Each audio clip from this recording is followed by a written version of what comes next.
அனைவருக்கும் வணக்கம். இன்றைக்கு சில நூல்களை பற்றி பார்க்கலாம். இவை மருத்துவம் சம்பந்தப்பட்டவை.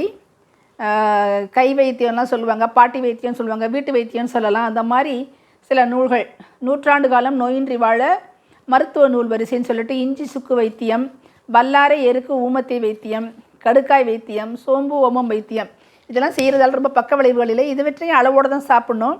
இவை எல்லாமே என்னென்னா 10 ரூபாய் 20 ரூபாய் அந்த மாதிரி தான். இதை எழுதின 3 புத்தகங்கள் ஆசிரியர் ரத்ன சண்முகனார். ஒரு புத்தகம் MN ராஜன்றவர், கடுக்காய் வைத்தியம். இந்த கடுக்காயை சாப்பிட்டா சொல்லுவாங்கள்ல, நோய் பிணி சாக்காடுலாம் இருக்காதுன்னு சொல்லிட்டு, அதில் கடுக்காய் எப்படி சாப்பிட்ணும், முக வசீகரத்துக்கு, உடம்பை இரும்பு மாதிரி இப்படி ஒரு உடம்பை வலிமையாக ஆக்கிறதுக்கு, அது மாதிரி என்னென்ன கடுக்காயெல்லாம் இருக்குது, விஷயன் கடுக்காய், அரோகிணி கடுக்காய், பிருத்திவி கடுக்காய், அமிர்த கடுக்காய், சிவந்தி கடுக்காய்னு, திரிவிருத்தி கடுக்காய்னு இதனுடைய குணங்கள்லாம் என்ன, அதை பற்றியெல்லாம் அழகாக பாடல்களாகவே இருக்குது.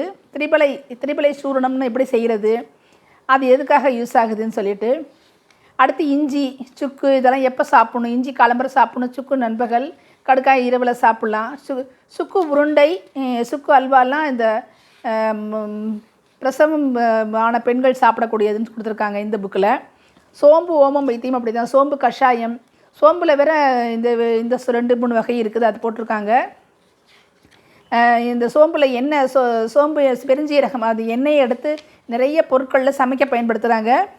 அது மாதிரி அது உணவு பொருள் போக மருத்துவ பயன் என்னன்ட்டு சீமை சோம்புன்னு ஒன்று கொடுத்துருக்குறாங்க. இதுமாதிரி ஓமம் நம்முடைய டைஜஷனுக்கு எப்படி இதுவாகுது, சோம்பும் எப்படி வாயு தொல்லையெல்லாம் போக்குது, அந்த மாதிரியெல்லாம் வயிற்றை சீரமைக்குது, பசியை தூண்டுதுன்னு. சோம்பு ஓமம் கஷாயம் எப்படி செய்கிறது, சூரணம் எப்படி செய்கிறது, அது எப்படி உணவில் பயன்படுத்துறதுன்றது இது. வல்லாரை எருக்கு ஊமத்தை, இதெல்லாம் என்ன விதமான இது அப்படியே பாலில் ஒரு பாத்திரத்தில் பால் வச்சு அதில் வேடு கட்டி வேக வச்சு இதை எடுத்து சூரணம் பண்ணி அதை வச்சு எப்படி பொடிச்சு தேன்லையோ இல்லாட்டி வேறு இதுலையோ அதுலையோ சேர்த்து எப்படி நாட்டு சர்க்கரையிலோ சாப்பிட்றது, வல்லாரை அதெல்லாம் போட்டிருக்காங்க. எருக்கு ஊமத்தையெல்லாம் வெளிப்பக்க தடவக்கூடிய மருந்தாக எப்படி செய்கிறதுன்னு சொல்லிட்டு.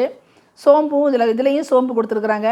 எல்லாமே சில விஷயங்கள், இந்த குடல் புண், வாய்ப்புண், மேகரணம் எல்லாம் எப்படி செய்யலாம், வல்லாரை சூரணம் செய்கிறது, நாய்க்கடிக்கு எருக்கம்பேர் எப்படி பயன்படுது, வெளிப்பக்கம் உள்ள வீக்கங்களை கட்டினாக்க எப்படி அது குறைக்குதுன்னு, மிளகாயினால் என்ன பயன்கள்னு சொல்லிட்டு நிறைய மருத்துவ குணங்கள் உள்ளதை பற்றி கொடுத்துருக்கு. நல்ல ஒரு யூஸ்ஃபுல்லான நூல் இது. அதுமாதிரி இஞ்சி சுக்கு வைத்தியம், இஞ்சியை இஞ்சி மரப்பா சொல்கிறோம்ல, இது வச்சு சீனி பாகில் போட்டு செஞ்சு செய்கிறது, இஞ்சி கஷாயம், இஞ்சி சட்னி, அந்த மாதிரிலாம் பண்ணி சாறு எடுத்து வச்சா கீழே வெள்ளையாக கல் தேங்கும். அந்த தேங்கின சுண்ணாம்பை விட்டுட்டு மேலே இருக்க தண்ணி எடுத்து குடிக்கிறது நல்லது. அதிகாலையில் குடித்தா உடம்பு வெயிட் கூட குறையுன்றாங்க, ஊளைச்சதை குறையுன்றாங்க.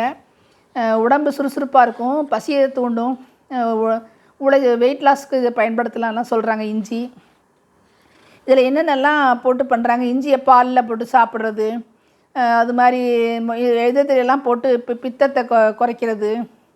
அப்புறம் அது சுக்கா காஞ்ச பிறகு இஞ்சிக்கு மிஞ்சின மருந்து இல்லை, சுக்குக்கு மிஞ்சின மருந்து இல்லைன்ற மாதிரி அது போட்டிருக்காங்க. இஞ்சி காஞ்சோன்னே சுக்காயிரும். அதில் எப்படி இதை ஒரு சூரணமெல்லாம் பண்ணுறதெல்லாம் போட்டிருந்தாங்க இதில். அது ரொம்ப வித்தியாசமாக இருந்தது. அந்த சூரணம் மாதிரி பண்ணி சாப்பிட்டா வெட்டை சூடெல்லாம் குறையுங்கிற மாதிரிலாம் இருந்தது. அதில் நிறைய இதில்